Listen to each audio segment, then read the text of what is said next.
We're going to check out the Theodore Roosevelt area today, and we're going to enter through the Spanish Pond Trail, which is right across from the Fort Caroline National Monument on Fort Caroline Road. So it should be pretty easy to find. I'll show it to you again on a map.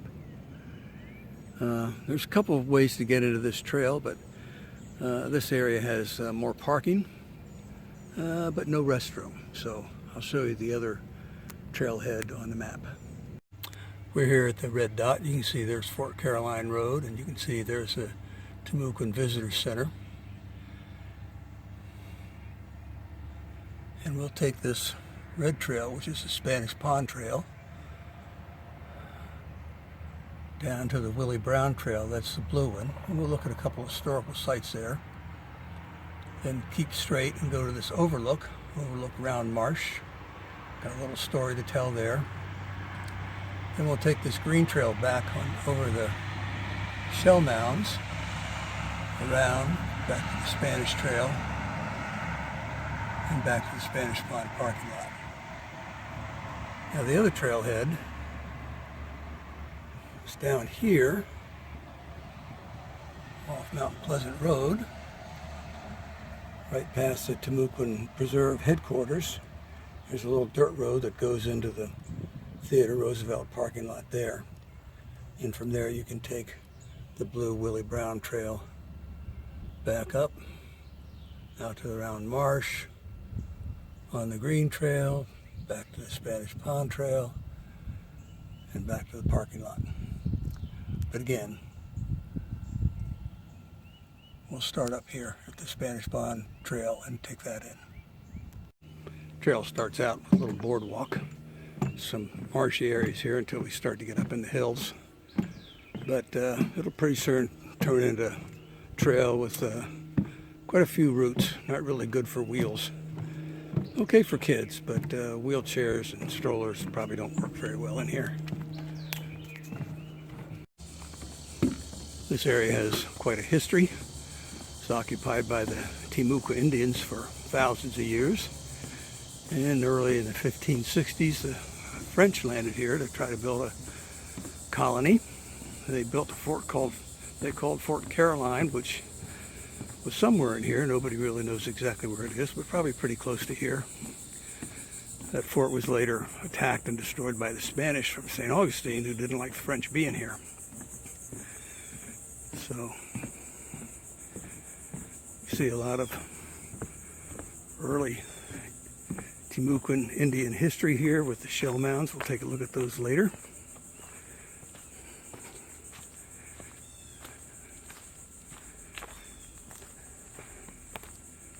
In the 1880s, the Brown family came here from up north, moved to Jacksonville.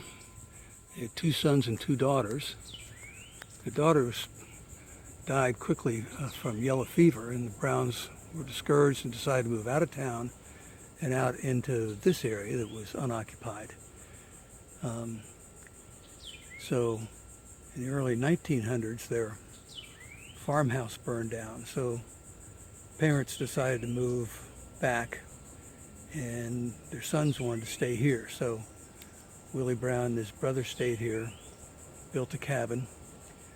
Later on, Willie's brother died, and Willie lived here until 1970 when he died. And he left this land to the Nature Conservancy with the stipulation that it never be changed. And so this huge, large area is thanks to Willie Brown. We'll take a look at his grave and cabin site where he and his brother lived a little later on. You can see the Spanish Trail is marked by these red markers, so that designates the Spanish Trail.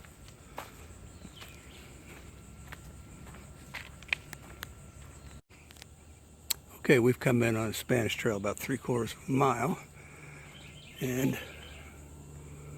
we're at the intersection with that green trail called the Hammock Trail. And we'll take that on the way back. But for now,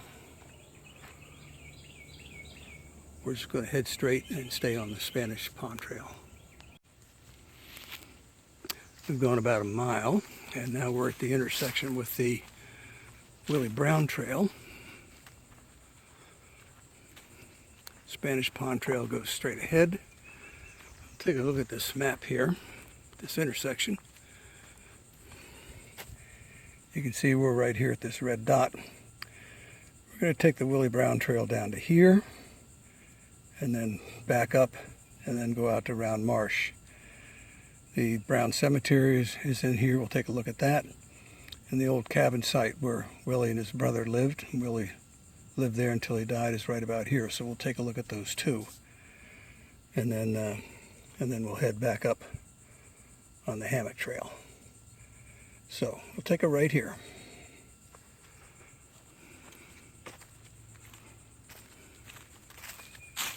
And you can see this trail is marked with blue blaze. We're coming up on the Brown family cemetery. Little tribute here to Willie Brown, the gift that inspires us all, gift of this land.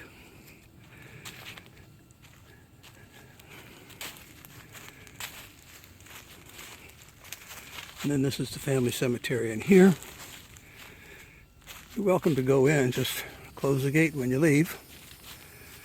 And it's always nice to stop here for a minute and pay your respects to Willie and his family for leaving us this beautiful area. We'll continue on down the Willie Brown Blue Trail to the intersection and then turn left and go back up to see the site of the cabin. Beautiful in here, huh? Spanish moss hanging down, light filtering through the trees. Beautiful trail in here. Thanks, Willie. Walked maybe a quarter of a mile, and now we're at the intersection. If we went straight, that would take us down to the other trailhead that I showed you on the map. But we're going to make this sharp left here and go up and take a look at the cabin site. So you can see where we are. We're there at the red dot. We're going to start heading back up toward the marsh, and we'll go out there and take a look at Round Marsh. Got some stories to tell about that too.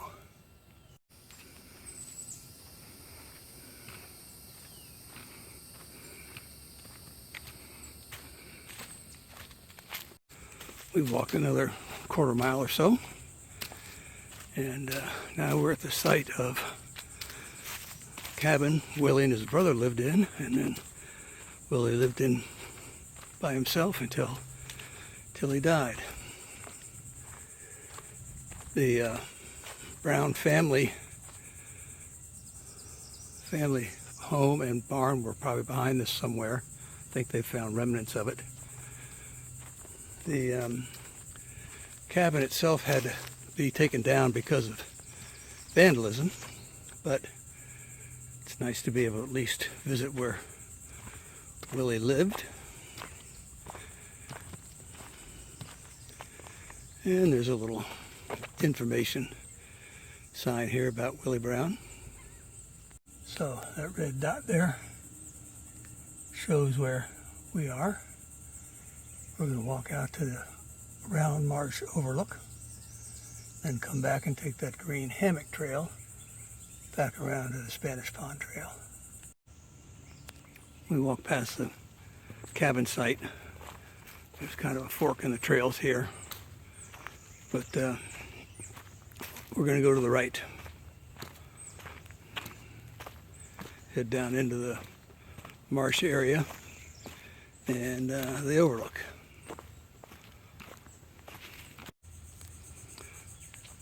One night, shortly after the French arrived in the 1560s, I saw a large flash and a huge ball of fire and a huge sound. And they came out the next day and found all sorts of birds and fish dead, the water here in the marsh boiling. And many believe that this round marsh right here was caused by a meteor that struck the earth about that time. The Timucua heard it too, and they thought the French were firing their cannon at them. And we'll go up on this overlook over here and be able to get a better picture. But there's been evidence of folks finding crater ridges here to indicate that a huge meteor struck here back in the 1560s. We've walked out here to the overlook.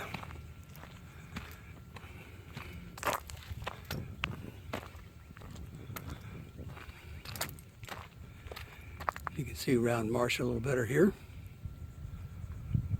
or our Great Meteor Crater, whichever you want to call it. Let's go up there and take a look. Pretty view from up here.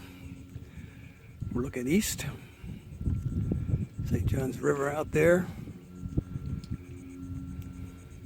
Bound Island and the bridge way over there. Great place to look at birds and just enjoy the beautiful scenery. Better overall view of Salt Marsh.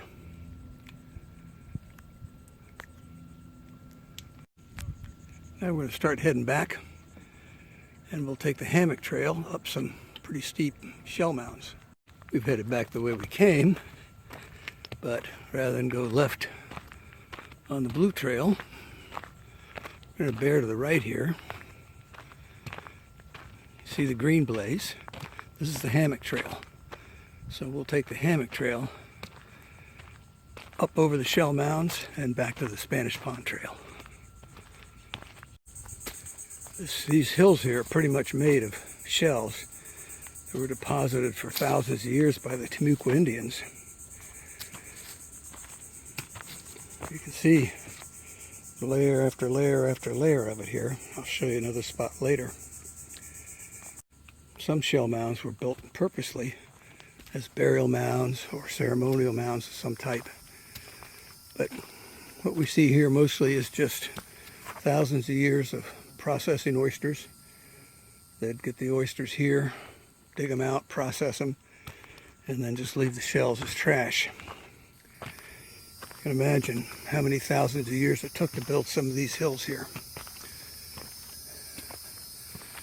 So this is a fascinating little piece of the trail.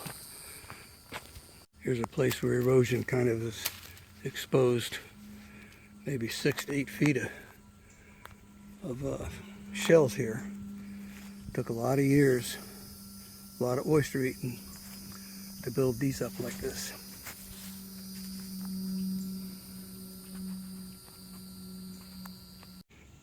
This trail is also pretty strenuous. It's not very long, but there's a lot of steep ups and downs, a lot of roots. So if you want to stay on just good old flat trails, you may want to skip the hammock trail.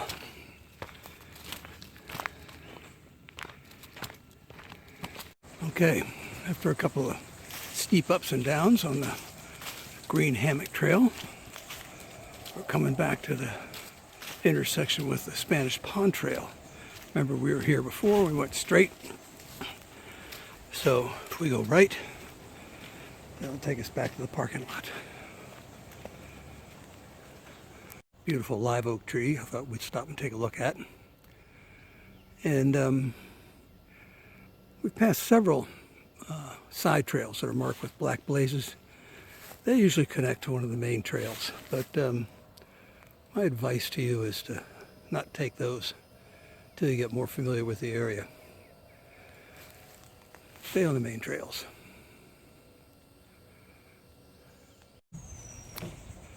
So we're back to the boardwalk and back to the parking lot. We've done a little over 3 miles, but a lot of varied trails. And it's about the best 3 miles you can do around here. Theodore Roosevelt Area.